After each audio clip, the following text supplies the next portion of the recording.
Owen Hargrove came home from his father's funeral to find a tow truck winch already hooked to the one thing he had left of him. A fully restored 1947 American LaFrance fire engine, cherry red and gleaming, that his father had spent the last 11 years of his retirement rebuilding piece by piece in the driveway. A woman in a cream blazer stood next to the truck holding a clipboard, telling Owen, without a trace of hesitation, that the vehicle had been cited as an unauthorized commercial apparatus under the association's parking bylaws and was being removed to a storage lot pending a compliance hearing. Owen didn't know it yet, but that fire engine wasn't just his father's life's work. It was federally protected, and the woman behind the tow order was about to learn that some things cannot simply be hauled away. Owen Hargrove was 41 years old, a quiet mechanical engineer who had grown up in the passenger seat of his father's fire trucks, watching Walt Hargrove, a 34-year veteran fire captain, restore retired engines in his spare time the way other men restore classic cars. The 1947 LaFrance in the driveway had been Walt's final project, the one he didn't live to see fully finished, and Owen had spent the 6 months since his father's death completing the last of the bright work himself, alone in the garage most nights, because it was the only way grief made sense to him. 3 weeks before the funeral, while Walt was still in hospice, Brookline Estates HOA President Marlene Kessler had sent a citation letter to the house anyway, citing the fire engine as a violation of the community's ban on commercial and oversized vehicles parked longer than 48 hours. Owen's mother had shown him the letter with shaking hands, and Owen had called the HOA office himself, explaining that the vehicle was a registered antique, not a commercial truck, and that his father was dying and this was not the time. Marlene's response, relayed through the property manager, was a single line: "Rules don't pause for circumstances." Marlene Kessler was 58 years old, a retired appraiser who had run Brookline Estates like a personal fiefdom for 9 years, and who, unknown to most residents, had a side business flipping restored vintage vehicles through a private auction contact 2 counties over. The night before Walt Hargrove's funeral, Marlene placed a call to that contact and described, in detail, a 1947 American LaFrance in near showroom condition that was about to become available. She did not mention that the owner had just died. She did not mention the funeral was the next morning. She simply asked how quickly a private lien storage sale could be arranged once the truck was in the association's custody. Owen stood in his driveway watching the tow operator hook the winch line and called the only person he could think of who might stop it in time: his father's old fire academy classmate, now a curator at the Regional Fire Museum, a woman named Priya Nandan. Priya's first question wasn't about the bylaw. It was about a form. "Owen," she said carefully, "did your dad ever tell you he submitted that truck to the National Historic Vehicle Register?"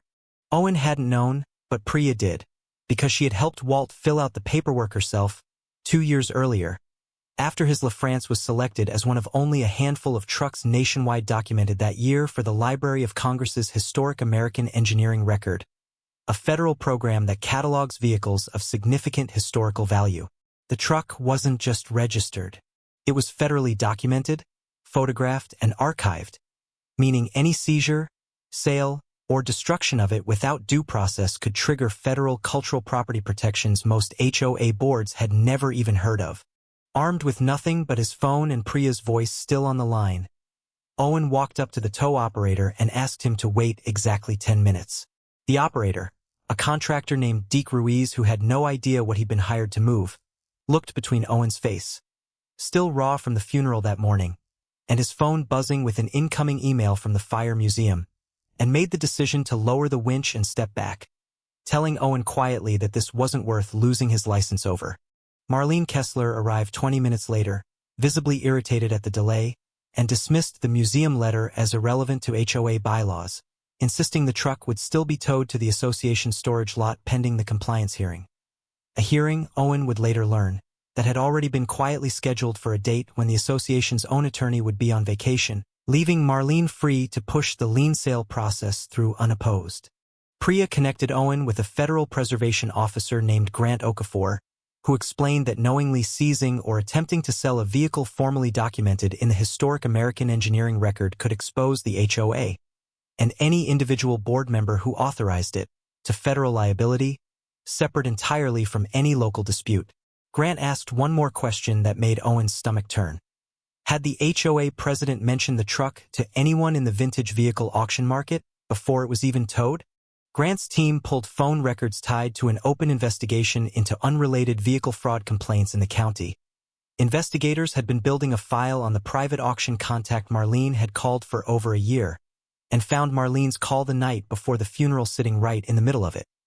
A board president describing a dying man's fire truck as about to become available before the man had even passed. The twist went further than Owen expected. Marlene Kessler wasn't just trying to enforce an overzealous bylaw.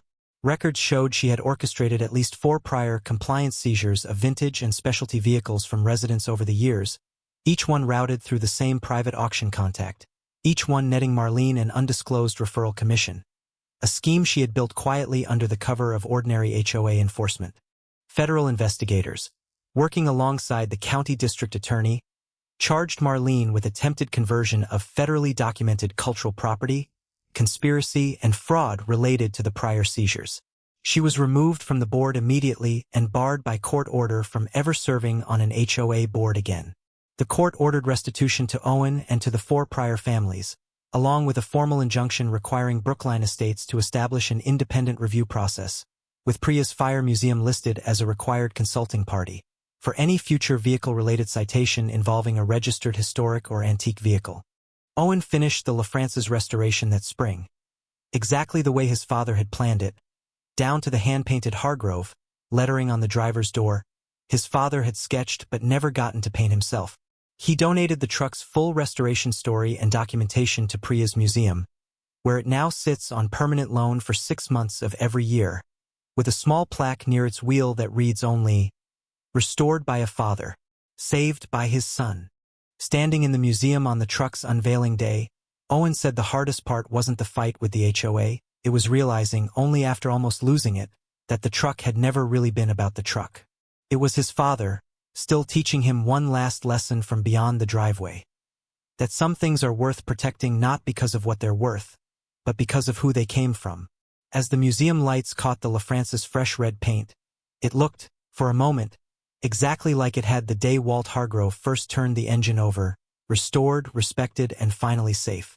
If you've ever had someone try to weaponize against you, leave a comment below. Tell me what happened. Tell me how it ended. And if you enjoyed this story, subscribe so you don't miss the next one.